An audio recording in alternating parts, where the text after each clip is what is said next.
And now, the pride of Westerville, Ohio, playing your host, coming in at a staggering 6 foot even. He is a 3 time JBBL League champion, a 1 time Oreo stacking champion, an all around swell human being. Give it up for Chris Capel. Chris back with the Man with Mike podcast here from LJ's Card Shop. It's been a while since I've been on here doing this, but something's been weighing on me that I really want to discuss. And I don't know if it's going to take 10 minutes or it's going to take 5 minutes, or I'll end up talking about LA De La Cruz or not. But recently, there's been my kids getting into new events, new friends. You got to meet their parents. They always want to say, "Hey, what do you do? What?" Just chit chat with them. So I was like, "Hey, I work at a card shop." And first off, they think I sell sports cars like Ferraris and Lamborghinis and stuff. Like, oh, that must be cool. Then I'm like, no, cards, like cardboard. Michael Jordan, LeBron, Kobe, Corbin Carroll, Ellie De La Cruz, whatever. Then all of a sudden you hear the disappointment, like, oh, cool, like that must be fun. Then it's like, okay, the sports dads are like, oh, I've got all these cards from the 90s. You want to look through them and see what they're worth? I'm like, I really don't. Like, I'm going to say I do, and I'm going to look through them, and then I'll be like, hey, they're worth like $5 because you had the mass production. But like, I'm 40, so I'm just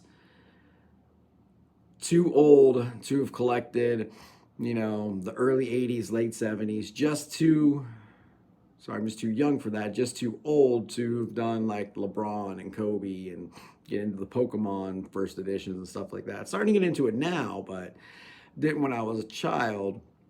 But then you kind of almost like see the disappointment on people's face. It's like, oh, I'm an investment banker. Or, oh, I'm this, I'm that. You work at a card shop. Like, you know what I do every day?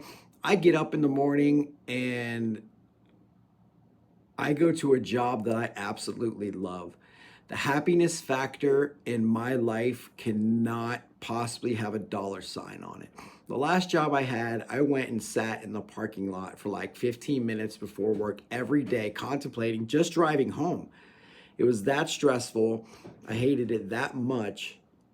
And looking back on it, it was a very toxic environment. And now it's just the absolute best thing that could have happened to my life and my family and my family's lives.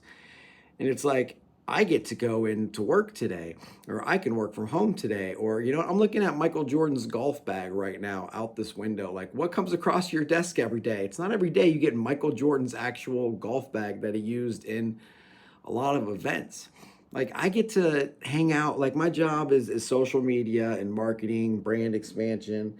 I end up doing some sales. Everybody's job changes. You just roll with the punches. And, we're trying to expand here. That's my job, is to get people to know who LJ's Card Shop is. And if you're listening to this, hopefully you do. And if you don't, check us out. We're LJ's Card Shop. But I absolutely just love my job. And, it's almost like it's looked down upon, but I just don't give a flying F. Because I am happy with my life. I'm happy with my job. I get to go to do something that I enjoy every single day. Like yesterday, I priced out a bunch of 1954 Topps graded cards. And that was awesome. Learning about the history of baseball and stuff that I've never seen before. I've held a $4.3 million Patrick Mahomes 1/1 card. I've held the Wayne Gretzky PSA 10. I pulled a Jamar Chase worth over $15,000 out of a box.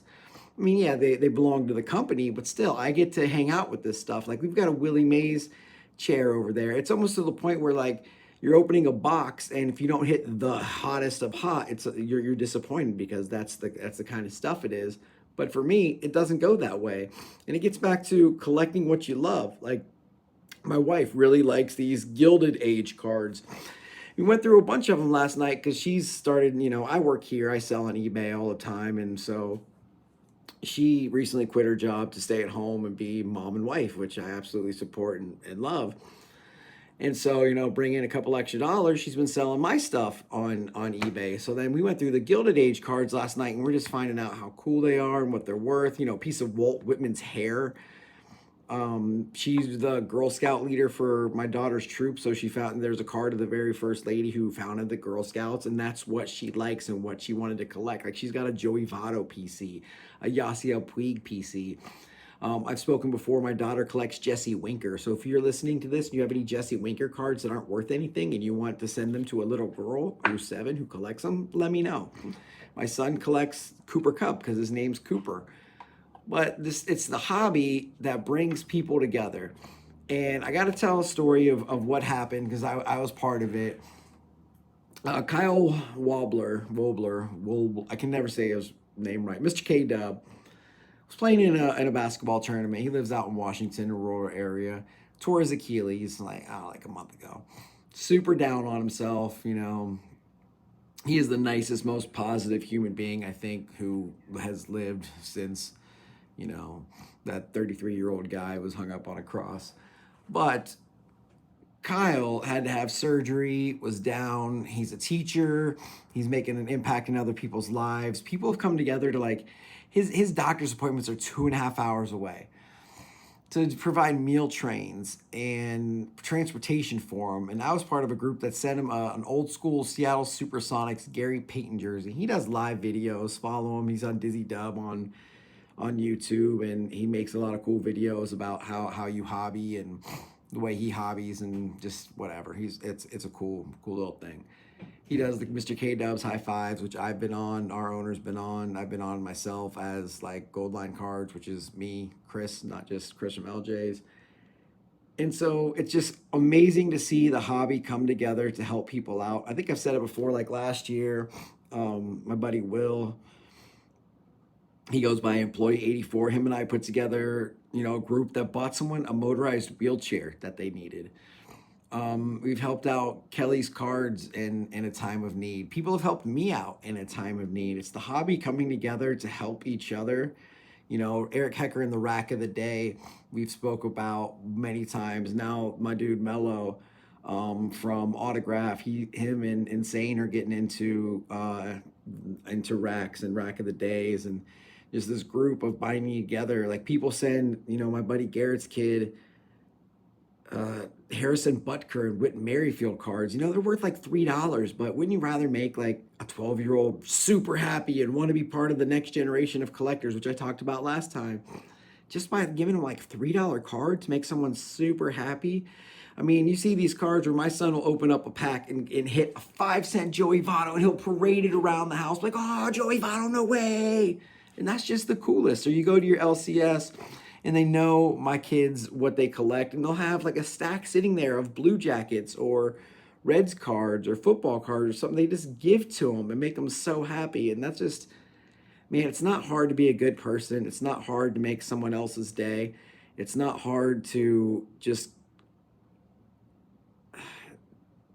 take 30 seconds out of your day to make someone else's day better. It's not hard to do that. Just do it.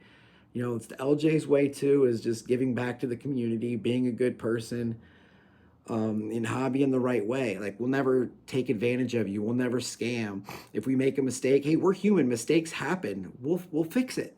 There's a lot of people who don't fix it. You know, if we send you the wrong card and send your card to someone else, we'll find a way to make it right. A lot of people just wouldn't do that, but, you know, a lot of people will. There's a lot of good people and a lot of bad people. Find your group. I know someone posted on Twitter, like how they started in the hobby and they found their group and yada, yada, yada. And then Eric Hecker said, hey, you know, when I started, this group of people and mentioned me was what got me into this and got me really flowing and got me into the Rack of the Day, got me into my little niche group of people. I mean, the experience is what you make it.